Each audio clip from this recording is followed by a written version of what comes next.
The city lights blurred behind sheets of rain as Maya pressed herself against the brick wall. Her cream-colored blouse clung to her shoulders, soaked through despite the thin navy cardigan she wore. Water dripped from the ends of her dark hair. Pooling around the worn ballet flats she'd bought secondhand 3 months ago. 23 years old and already exhausted by survival, thunder cracked overhead. She checked her phone. Dead. The eviction notice folded in her pocket felt heavier than paper should. Headlights cut through the downpour. A silver SUV pulled to the curb.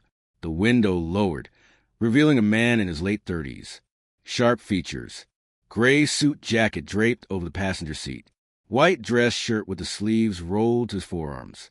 Dark eyes that assessed her with the precision of someone trained to read people. "You'll drown out here," he said. Not a question. A statement. Maya hesitated. Every instinct screamed caution. "I am fine," she lied. Lightning split the sky. The streetlights died. Darkness swallowed the block. "No, you're not." His voice carried authority, without arrogance. "Get in." She shouldn't. She knew better. But cold had seeped into her bones, and somewhere behind those calculating eyes, she sensed something familiar. Loneliness, maybe, or resignation. She opened the door. The interior smelled like leather and rain. Classical music played softly from hidden speakers. He handed her a towel from the back seat, without looking at her. "Thank you," she whispered. "Julian Cross," he said, eyes on the flooded road ahead. The name struck her like a fist.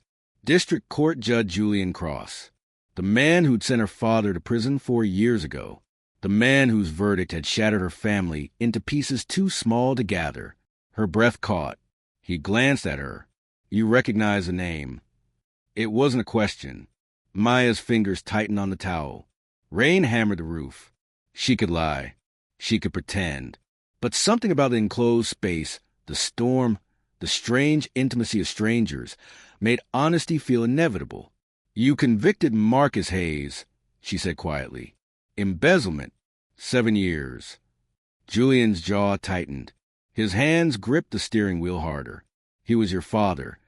"Yes." Silence stretched between them like a wire pulled taut. The SUV hydroplaned slightly. Julian corrected without flinching. "I'm sorry," he finally said. "Are you?" The words escaped before she could stop them. He turned to look at her fully for the first time. In the dashboard's green glow, she saw exhaustion etched into the lines around his eyes. This was a man who carried weight he couldn't put down. "Every day," he said. "But I'd do it again." The evidence was clear. He was innocent. The jury disagreed. Thunder shook the vehicle. The radio crackled with emergency alerts. Roads closed. Flooding severe. Shelter-in-place advisory. Julian pulled into an underground parking garage beneath a glass building. The sign read, "District Courthouse, authorized personnel only." He killed the engine. Rain echoed through concrete. "I can't send you back out there," he said. "The storm won't break for hours." Maya should have refused, should have walked away. But rain poured the garage entrance like a waterfall, and she had nowhere else to go. "One condition," she said. He raised an eyebrow. "Tell me the truth about my father's case." Not the official version. The truth. Julian studied her face. Something flickered in his expression. Pain, perhaps, or regret. "All right," he said, "but you won't like what you hear." He stepped out of the SUV. Maya followed, her wet shoes squeaking against polished concrete. They walked toward a private elevator, their footsteps creating strange rhythms in the empty space. The elevator doors opened. Julian pressed a button for the 18th floor, his private chambers. As the doors closed, Maya realized she'd just agreed to spend the night with the man who destroyed her life. And somehow, that terrified her less than the possibility that he might have been right to do it. Julian's chambers felt like a cage built from mahogany and leather. Floor-to-ceiling windows revealed the storm devouring the city. Books lined every wall. A desk sat centered beneath a painting of Lady Justice, her blindfold somehow accusatory in the low light. He shrugged off his jacket, hung it on a brass hook. Beneath, his white shirt was crisp despite the humidity. He moved to a cabinet, pulled out 2 glasses and a bottle of scotch. "I don't drink," Maya said, still standing near the door. Her cardigan dripped onto polished wood. "Tonight, you might want to." He poured 1 glass, set it on the desk, poured another for himself. Maya crossed the room slowly, her reflection caught in the dark windows, a ghost in wet clothes. She looked younger than 23. Fragile. She hated it. Julian opened a locked drawer, removed a thick file. The label read, Commonwealth v. Marcus Hayes. "Sit," he said. She took the leather chair across from his desk. He remained standing, scotch in hand, eyes on the storm. "Your father was guilty," he began. The evidence was overwhelming.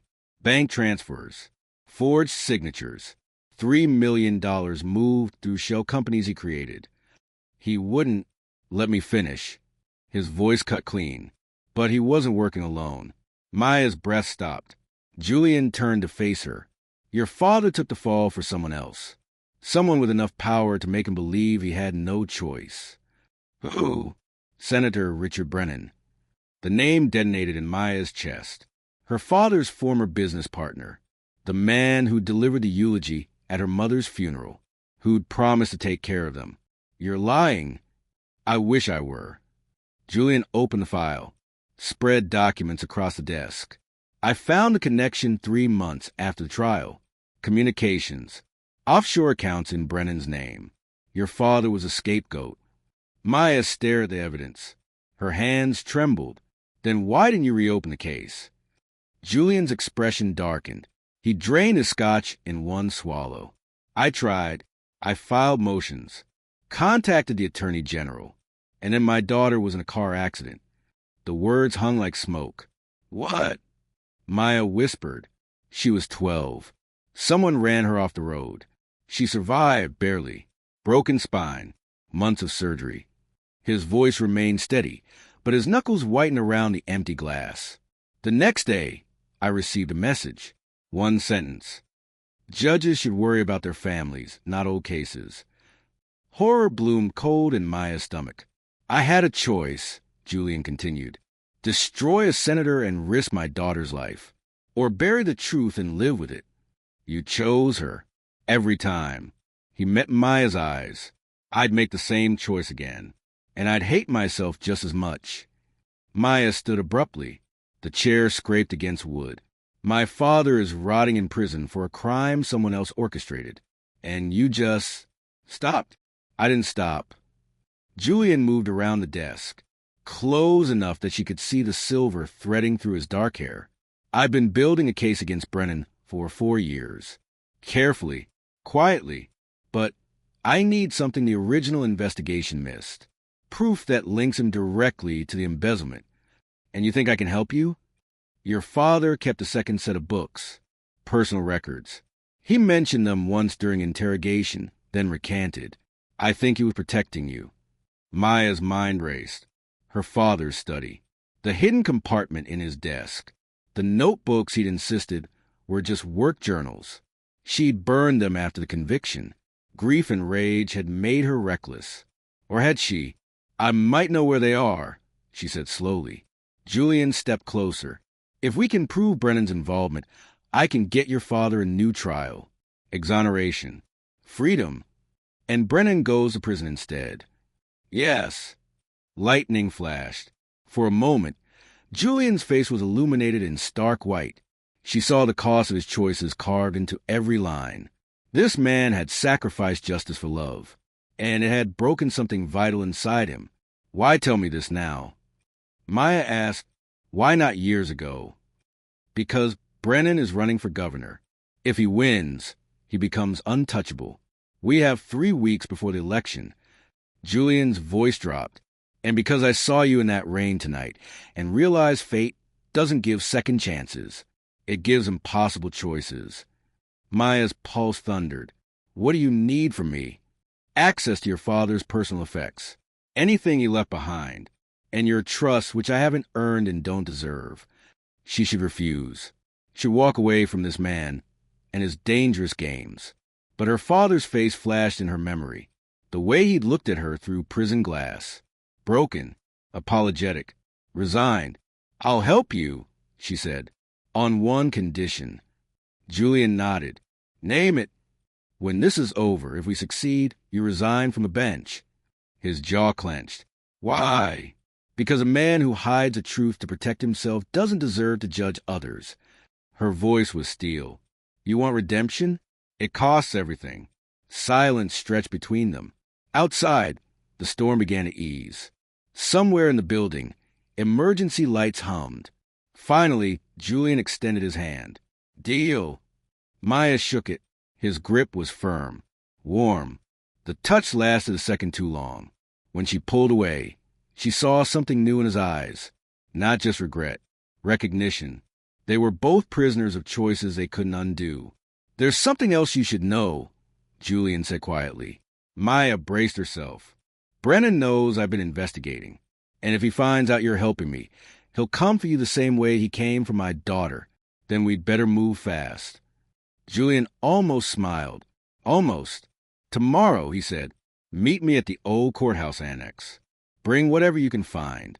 We'll go through everything. Maya nodded, turned toward the door. Maya. She stopped. Thank you. She didn't turn around. Don't thank me yet. I'm not doing this for you. The elevator carried her down through 18 floors of marble and secrets. When she stepped into the rain-washed night, the air tasted like metal and possibility. She pulled out her phone. One message waited. Unknown number. Stay away from Judge Cross. This is your only warning. Maya deleted it. Then she walked into the darkness, toward a storage unit on the city's edge where her father's belongings waited in boxes she'd never opened. The war had just begun. The old courthouse annex smelled like dust and forgotten verdicts. Maya arrived at dawn wearing jeans and a black sweater, a canvas bag heavy with her father's journals slung over her shoulder. Morning light filtered through cracked windows, painting everything gold and gray. Julian was already there. Same white shirt, now wrinkled. Same dark eyes, now shadowed with exhaustion. He'd been up all night. She could tell by the coffee cups scattered across a makeshift workspace. You found them, he said, staring at the bag. 3 notebooks. Coded entries. I think he was documenting everything. Maya set the bag on the table between them. I haven't read them. Couldn't. Julian reached for the first journal. His fingers brushed hers. The touch sent electricity up her arm. She pulled back quickly. For hours, they worked in silence. Julian decoded her father's shorthand, while Maya cross-referenced dates with news archives on her laptop. The building settled around them. Pipes groaned. Somewhere, a door slammed. Here, Julian said suddenly. He turned the notebook toward her. March 2019. Your father met with Brennan at a private airfield. Brennan told him the shell companies were for campaign donations. Legal gray area, nothing more. Maya leaned closer. Her father's handwriting blurred. He trusted him. Brennan's specialty. Trust and leverage. Julian flipped pages. By the time your father realized the money was stolen, Brennan had insurance. Photos. Emails. Enough to frame him completely. So he stayed quiet. He protected you. Brennan threatened to implicate your mother if your father talked. Make it look like she was involved. Julian's voice hardened. Your father pleaded guilty to keep her name clean. Tears burned Maya's eyes. She blinked them back. We can use this, Julian said. Combined with the financial records I've gathered, we have enough to bring charges. Then let's move. Not yet. He stood, paced the window. Brennan will have anticipated this. We need something irrefutable. Something public that he can't deny or bury. Maya joined him at the window. Outside, the city woke slowly. Cars. People. Lives continuing as if the world wasn't about to shift. What if we leaked it to the press? She asked. He owns half the media in this state. Then what? Julian turned to face her. They stood inches apart. She could see gold flecks in his dark eyes. Could smell coffee and something else. Cedar, maybe? There's a fundraiser, he said. Tomorrow night. Brennan's hosting the governor and half the state legislature. If we can get the evidence in front of those people, publicly, he can't make it disappear. How do we get in? I have an invitation. Judges are expected to attend. His jaw tightened. I can bring a guest. Understanding dawned. You want me to go with you? I need someone who understands the evidence, who can speak to your father's character if questioned. He paused. And someone Brennan won't expect. Maya's heart hammered. This is insane. Yes. We could both end up destroyed. Yes. She searched his face, saw determination, saw fear beneath it, saw something else she didn't want to name. Why are you really doing this? She asked quietly. The truth. Julian was silent for a long moment. When he spoke, his voice was raw. Because I became a judge to protect people. And instead, I've spent 4 years protecting a monster to save one person I love. I can't live with that anymore. He met her eyes, even if it cost me everything. Maya felt something crack open in her chest. This broken man, this compromised judge, he was trying to be better than his circumstances allowed, just like her father had tried. Okay, she said, I'll go. Relief flooded Julian's expression. Thank you, but we do this my way. No more secrets, no more half measures. She stepped closer. If we're burning it all down, we burn it completely. Julian nodded. Agreed. His phone buzzed. He glanced at the screen. His expression changed instantly. Went cold. What is it? Maya asked. He turned the phone toward her. A news alert. Breaking. Judge Julian Cross under investigation for ethics violations. Maya's blood turned to ice. What? Julian scrolled. His face had gone pale. Anonymous tip. Claims I've been involved in improper communications with convicted felons. Accepting bribes to reopen cases. Brennan. He knows. Julian's voice was hollow. He knows we're coming for him. The phone buzzed again. A text message. Unknown number. Back off, or I release the rest. Photos of you and the Hayes girl. Meeting in secret. Alone. Your career ends today. Maya grabbed the phone. Read the message. Her hands shook with rage. He's been watching us. Since last night, probably. Julian took the phone back. Deleted the message. This is how he works. Preemptive destruction. So what do we do? Julian looked at her. Really looked. And in his eyes, she saw the moment he made his choice. We accelerate. The fundraiser is tonight, not tomorrow. I had the date wrong. He grabbed his jacket. We have 8 hours to prepare. And then we walk into that room and we detonate everything. Julian, if we fail, we won't. He gripped her shoulders. The touch was firm. Grounding. I've spent 4 years afraid. Compromised. Half alive. I'm done. His voice dropped. Are you with me? Maya thought of her father. Thought of all the years stolen. All the lies. To the end, she said. They gathered the evidence. Packed it carefully. Made copies. Sent encrypted files to trusted contacts. Prepared for war. As they worked, Maya's phone rang. Her father's prison. Inmates were allowed 1 call per month. He'd used his. She answered. Maya. Her father's voice cracked through static. Dad. Baby, listen to me. Someone contacted me. Offer me early release if I sign a statement saying Judge Cross coerced me into false testimony. Maya's heart stopped. What did you tell them? I told them to go to hell. He laughed, bitter and broken. But Maya, they're going to come after you next. You need to disappear. Tonight. I can't do that, Dad. Please. I've already lost your mother. I can't lose you too. Tears streamed down Maya's face. I'm so close to proving your innocence. Just trust me. Silence. Then, what are you doing? What you should have done 4 years ago. Fighting back. Her father's breath shuddered through the line.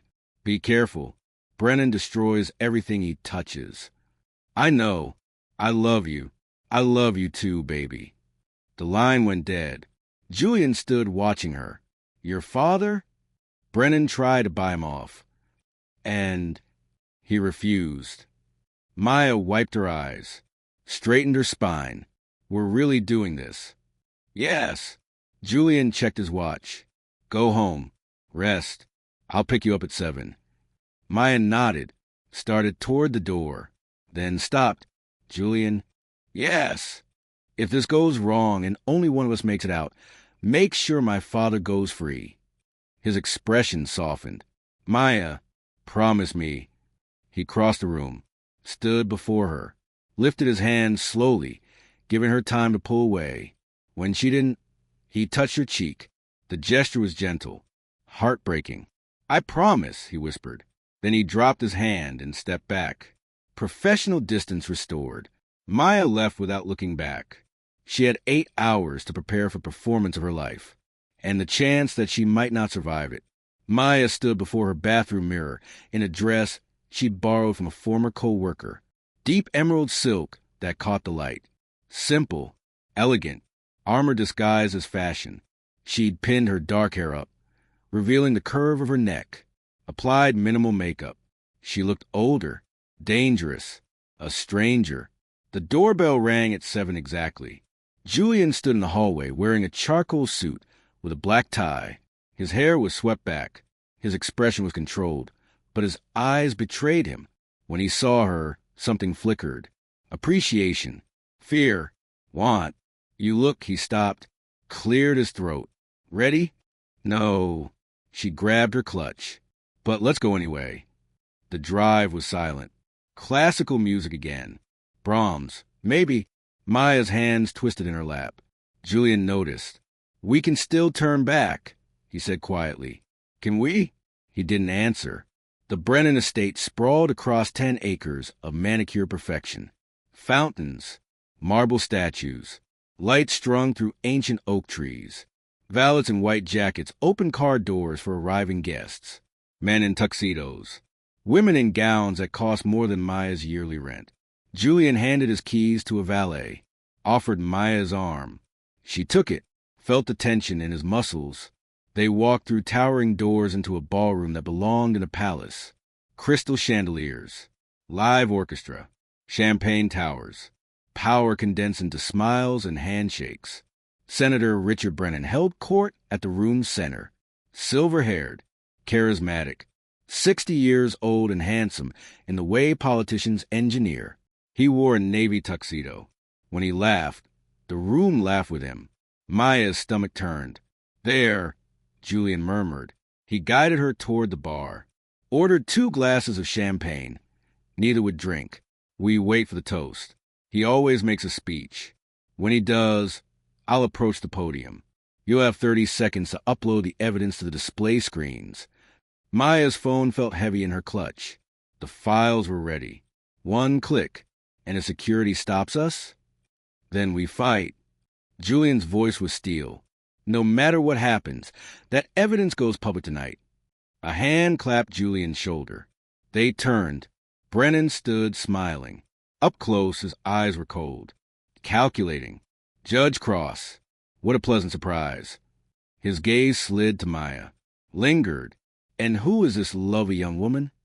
Maya Hayes, she said before Julian could speak. Marcus Hayes' daughter. Brennan's smile never faltered, but something dark flickered beneath. Ah, I was so sorry to hear about your father. Such a tragedy. Was it?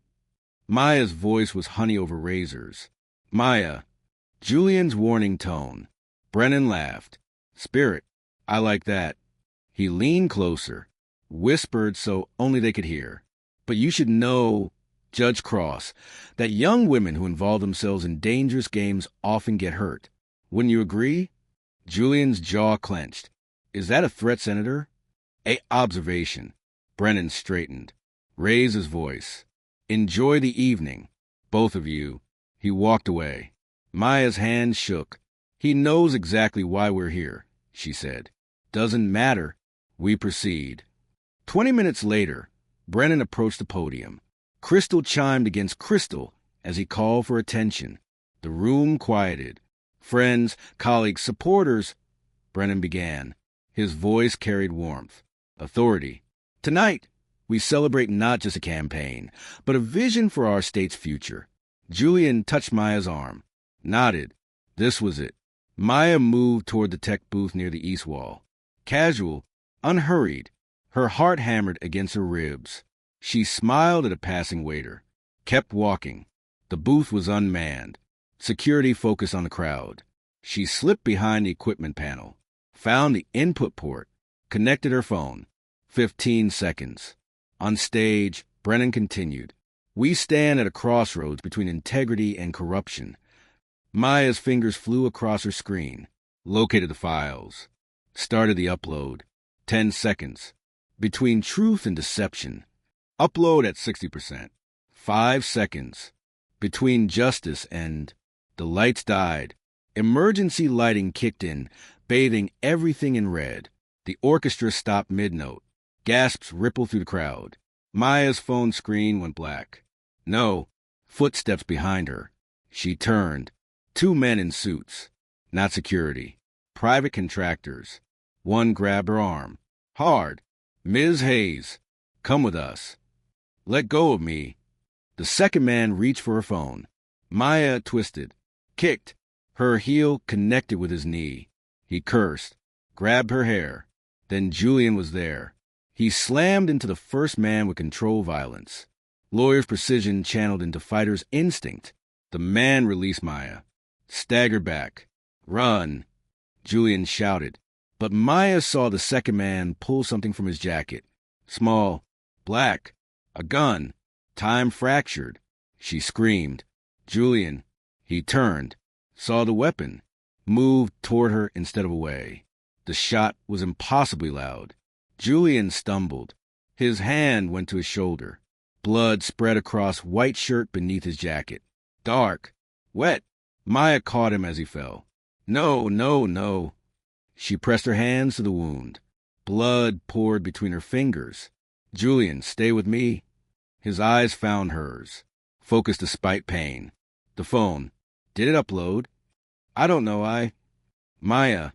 He gripped her wrist with his good hand. Finish it. Footsteps.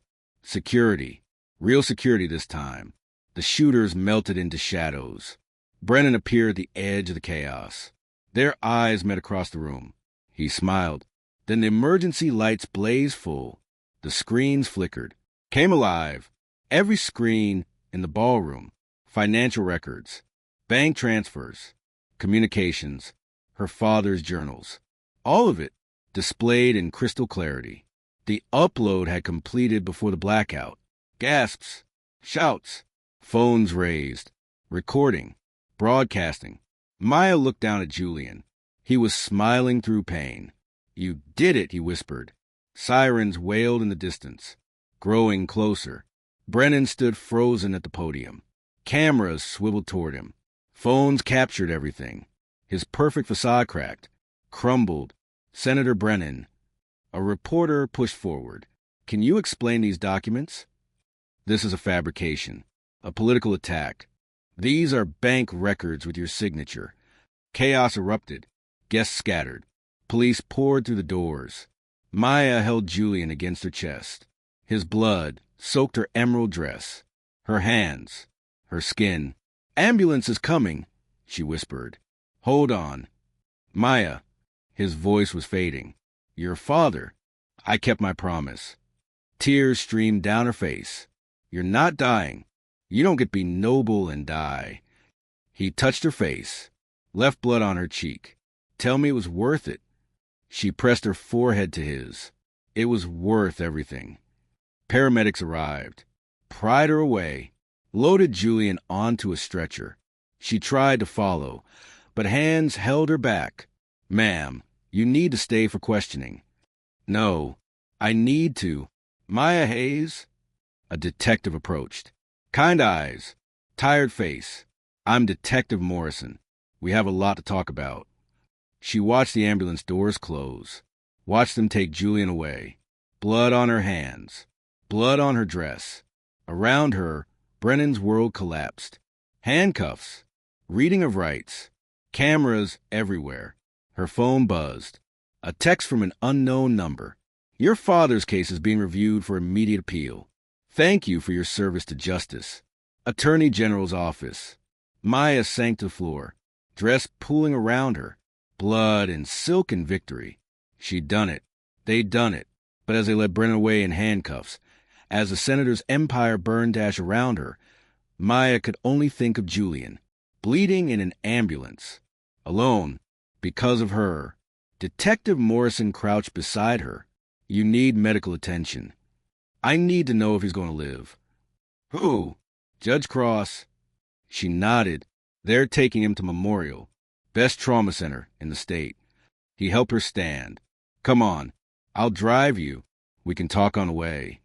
As Maya walked to the ruins of Brennan's ballroom, past shattered champagne glasses and abandoned evening bags, past the screen still displaying her father's truth, she understood something fundamental. Justice wasn't clean, wasn't simple, wasn't fair. It was blood and sacrifice and impossible choices. And sometimes, if you were lucky, it was worth the cost. But only sometimes. Maya sat in the surgical waiting room, wearing scrubs a nurse had given her. Her emerald dress had been bagged as evidence. The blood had dried brown under her fingernails. For hours since Julian went into surgery.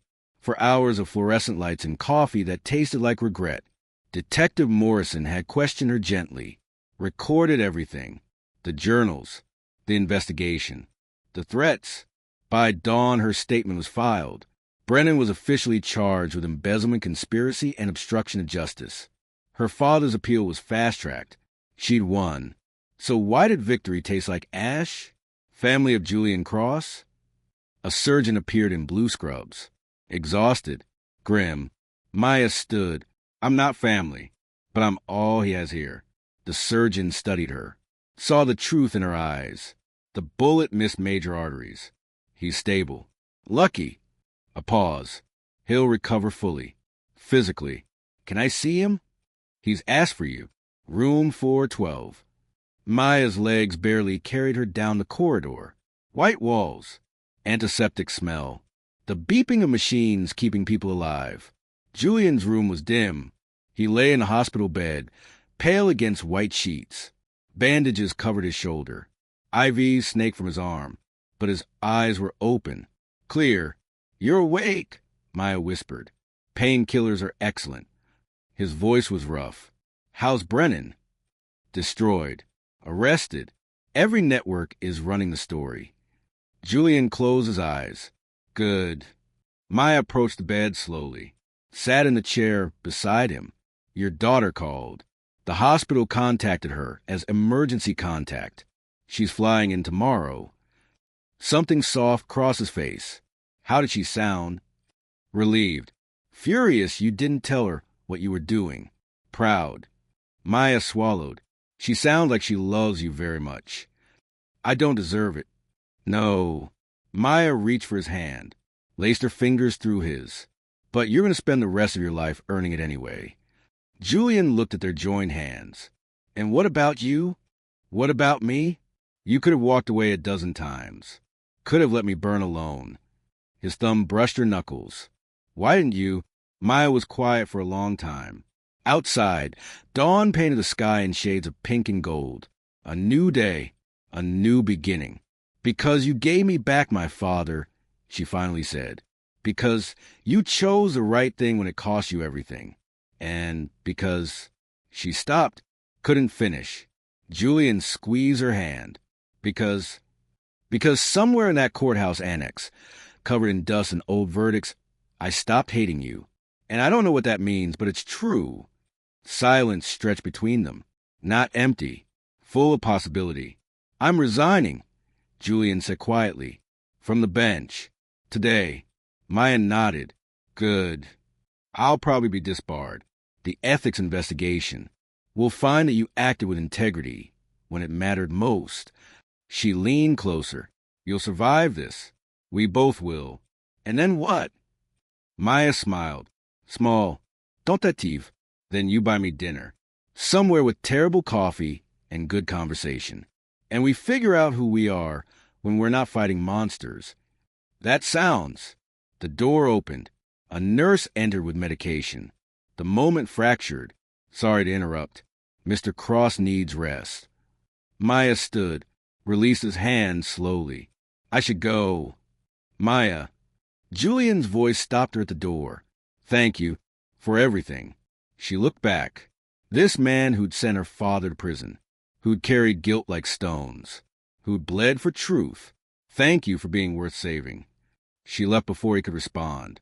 3 weeks later, Maya stood outside a different building. Minimum security facility. Visiting hours. Her father walked through the processing door in civilian clothes.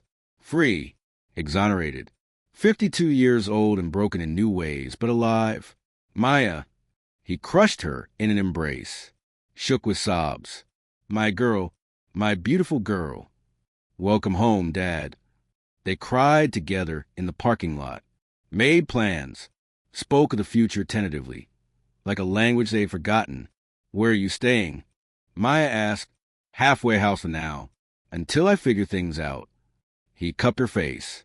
But I'm free. Because of you. Because of us. She thought of Julian. Recovering. Rebuilding. It took more than just me. Her father saw something in her expression. The judge. You care about him. It wasn't a question. I don't know what I feel, Maya admitted. It's complicated. Life usually is. Her father kissed her forehead. But you saved me, baby. Now save yourself. Let yourself be happy. As she drove away, her phone buzzed. A text from Julian. Dinner tonight? I found a place with terrible coffee. Maya smiled. Type back. 7 o'clock. Don't be late. She pulled up to the small cafe as the sun set. Julian was already there, waiting outside. No suit, just jeans and a dark sweater. His arm was in a sling, but he smiled when he saw her. She wore simple clothes, too. Blue dress, comfortable shoes.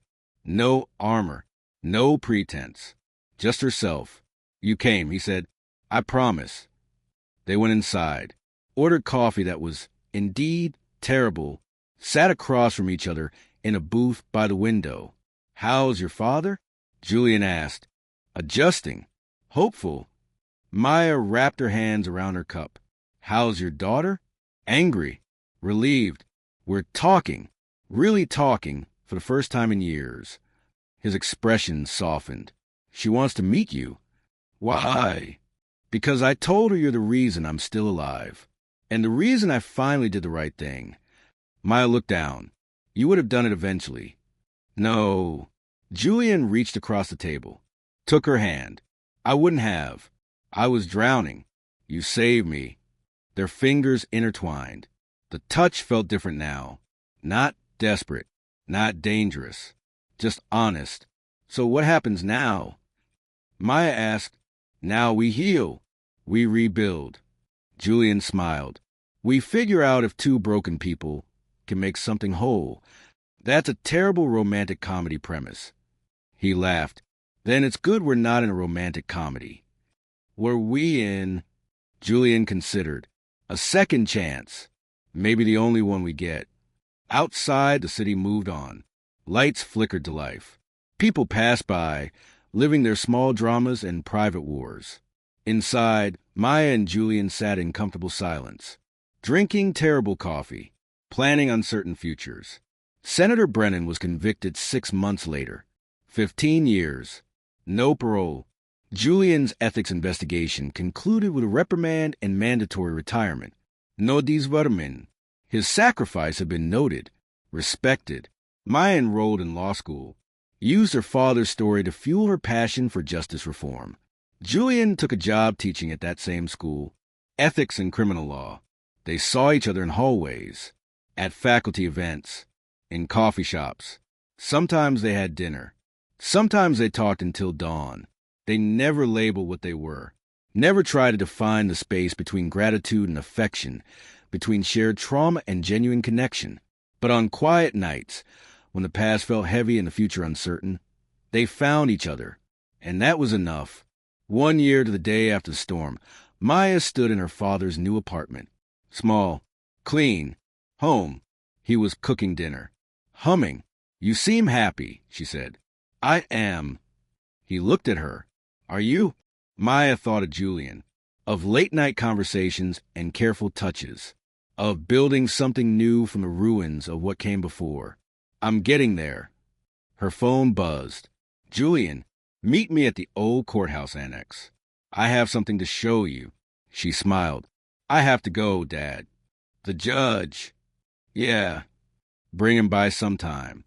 I'd like to thank him properly." Maya kissed her father's cheek. "I will." She drove to the annex as the sun set. The building looked different now. Renovated. Repurposed. A community law center. Julian stood on the steps. In his hands, a framed photograph. The building before restoration. Dusty.